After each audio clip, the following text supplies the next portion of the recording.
cold out here. Yeah, it is. It's like the South Pole. It's like the deep South Pole, if there was one. There isn't, though. I must say that Admiral Byrd, our guest tonight, is not only our greatest living explorer, but he's been an inspiration to countless Americans. Admiral Byrd, you've been to both the North Pole and the South Pole.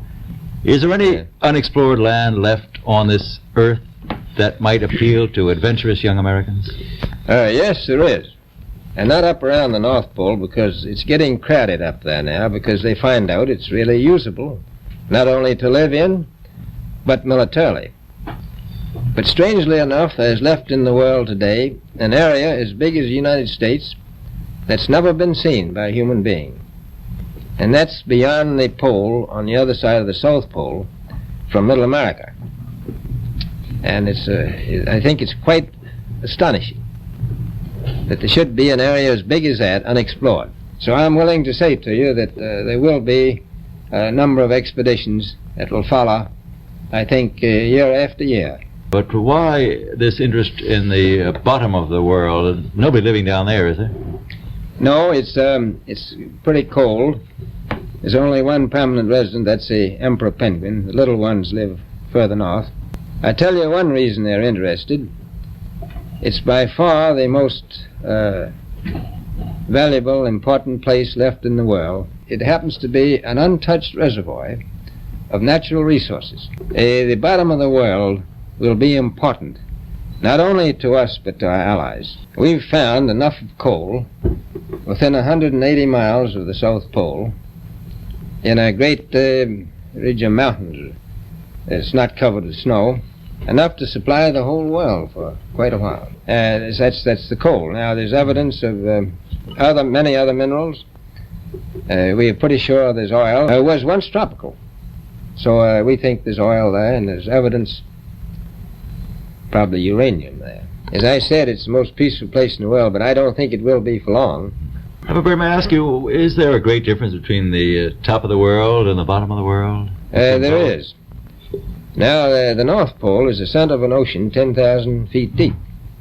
The South Pole, the center of a plateau 10,000 feet high. The North Polar Sea is surrounded by continents slightly frozen.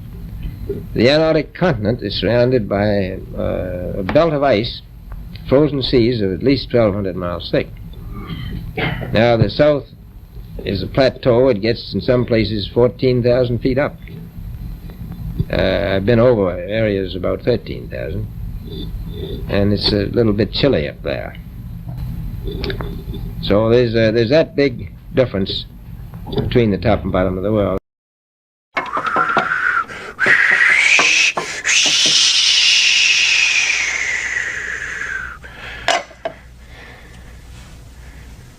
Personally, I think the unconquered south face is the only one worth scaling. It's a 20,000-foot sheer wall of ice, but that's never stopped me before. In the FlatEarth model of the cosmos, the North Pole is the immovable center of the world and the entire universe. Polaris, the North Star, sits straight over the North Pole at the highest point in the heavens, and like a slowly rotating planetarium dome, all the celestial bodies revolve around Polaris and over the Earth once per day. The Sun circles over and around the circumference of Earth every 24 hours, steadily travelling each day from the equator during the March vernal equinox up to the Tropic of Cancer at the June summer solstice, back down to the equator for the September autumnal equinox, and all the way down to the Tropic of Capricorn on the December winter solstice. In the Flat Earth model, the South Pole does not exist at all, and Antarctica is instead a giant ice wall extending the circumference of Earth, holding in the oceans like a giant bowl, or a World Cup. As strange as this concept may sound at first, it is a fact that if you set a bearing due south from anywhere on Earth, inevitably at or before 78 degrees southern latitude, you will find yourself face to face with an enormous ice wall towering 100 to 200 feet in the air, extending to the east and west the entire circumference of the world.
How far the ice extends, how it terminates, and what exists beyond it are questions to which no present human experience can reply.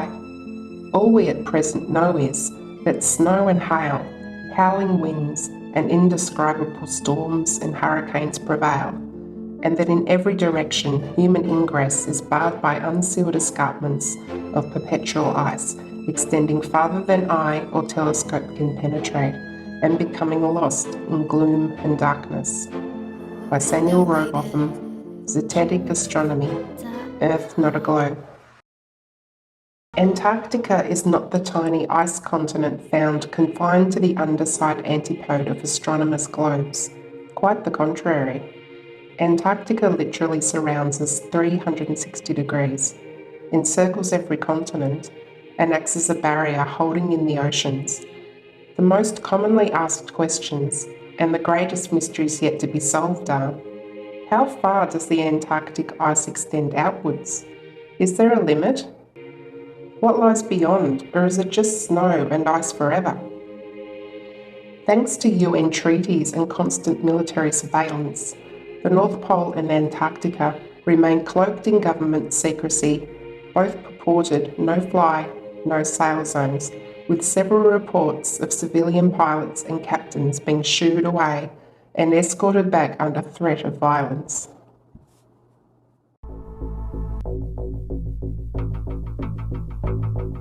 Hey, just a Navy destroyer. He will yield.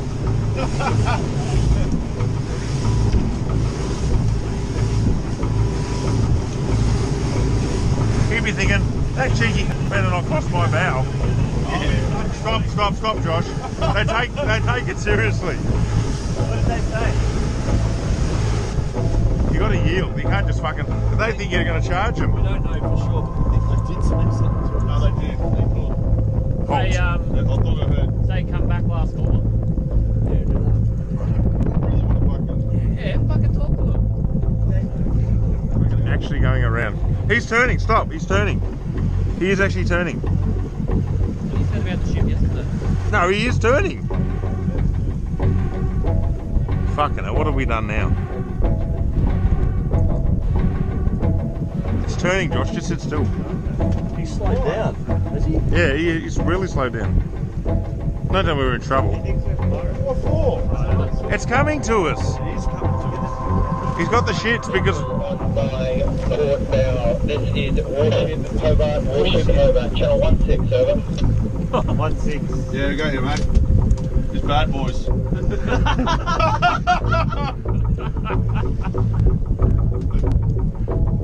Yeah, come back. Gonna go channel 16.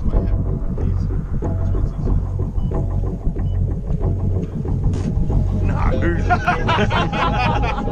Hobart, you are in a maritime exclusion area. Please report your intention. Oh, who the fuck's that? We're heading to the shelf to go.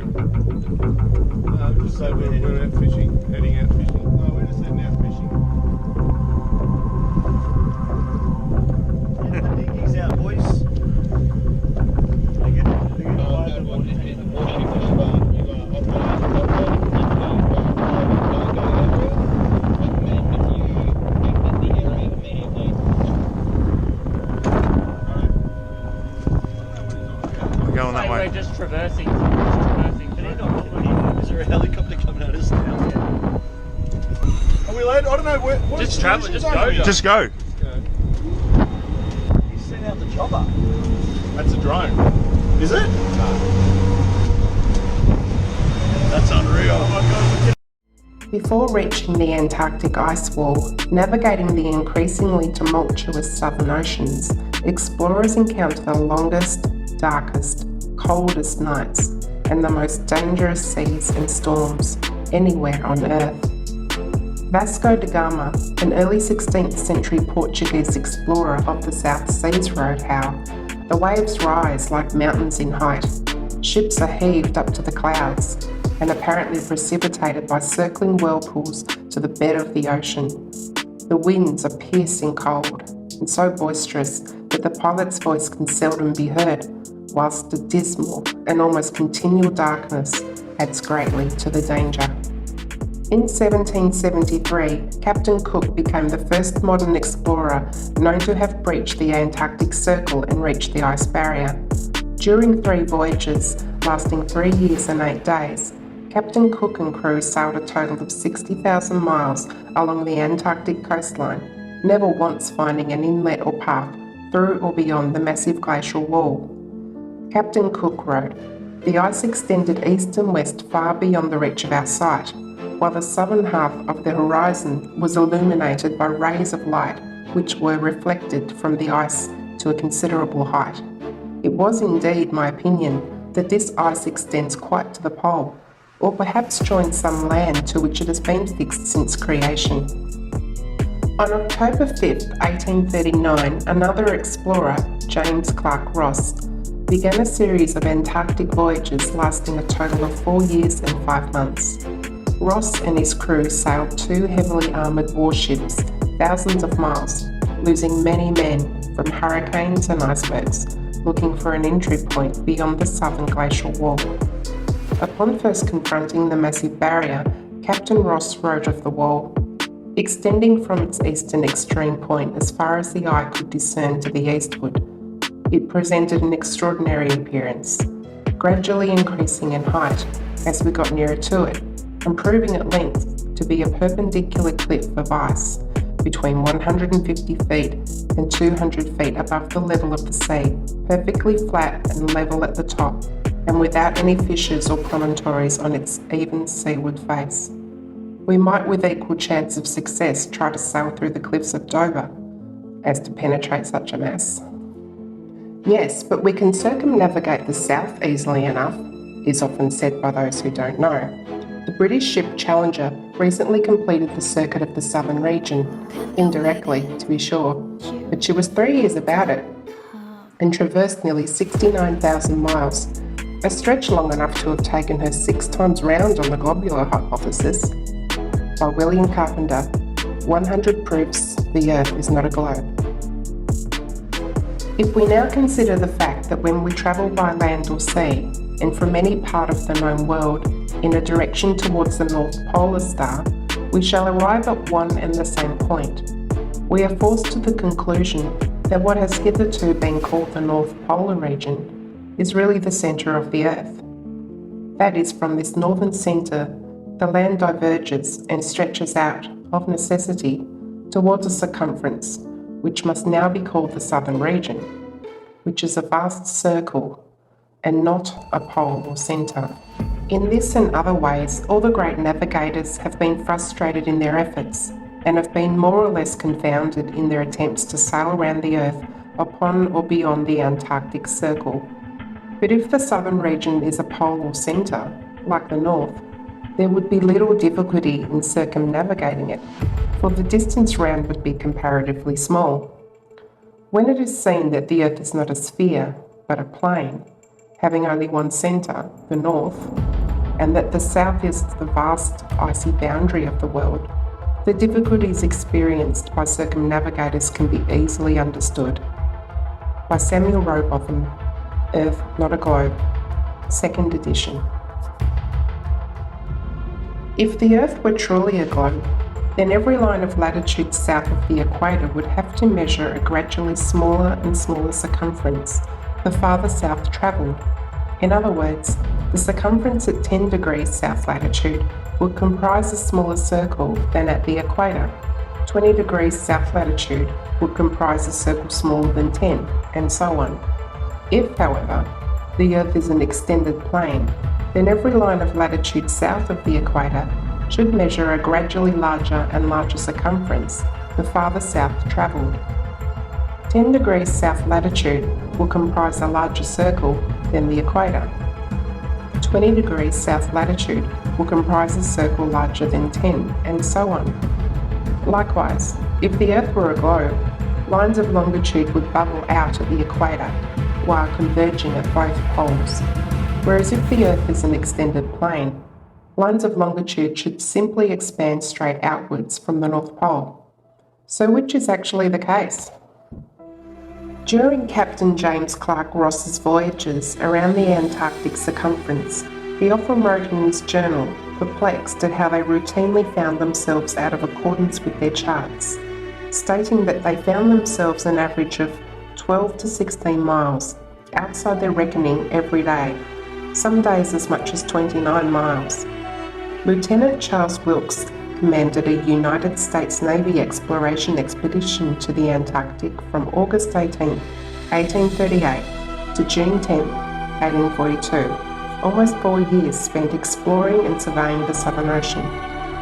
In his journals, Lieutenant Wilkes also mentioned being consistently east of his reckoning, sometimes over 20 miles in less than 18 hours. The conclusion is one of necessity, forced upon us by the sum of the evidence collected that the degrees of longitude in any given southern latitude are larger than the degrees in any latitude nearer to the northern centre, thus proving the already more than sufficiently demonstrated fact that the Earth is a plane, having a northern centre, in relation to which degrees of latitude are concentric, and from which degrees of longitude are diverging lines, continually increasing in their distance from each other as they are prolonged towards the great glacial southern circumference. By Samuel Rowbotham, ZETETic Astronomy, Earth Not a Globe.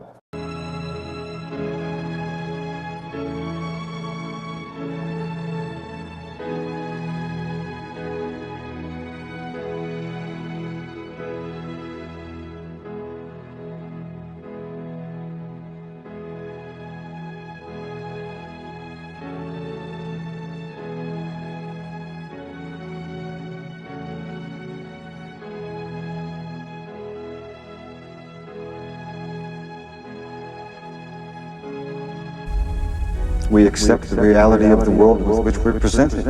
It's as simple as that.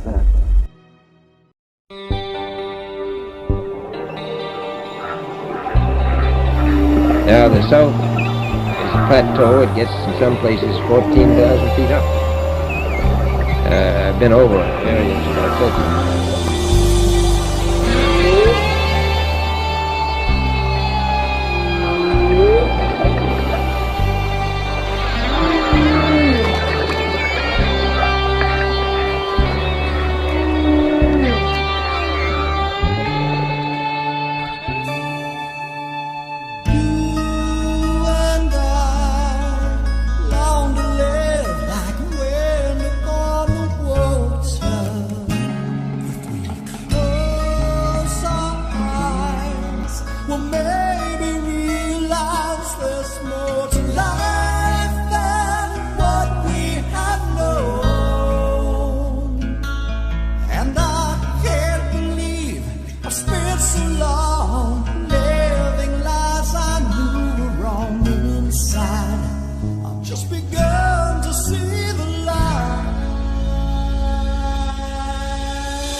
taste the freedom.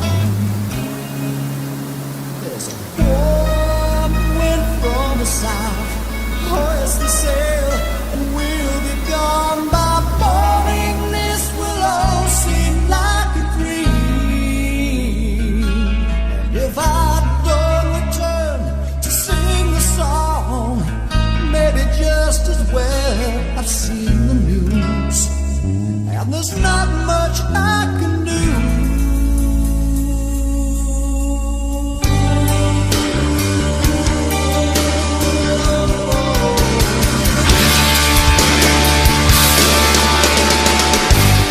Is there anybody listening?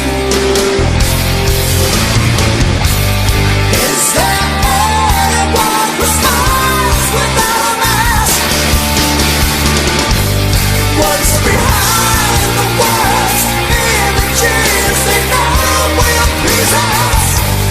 I'll take what's real, bring up the lights. Is there anybody listening? Is there anyone that sees what's going on? Read between the lines, criticize the ones they're saying. Think for yourself and feel the words.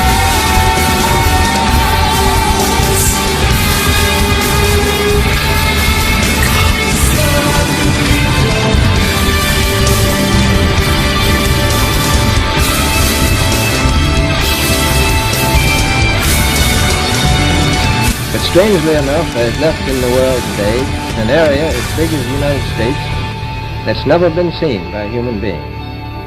And that's beyond the pole, on the other side of the South Pole, from Middle America.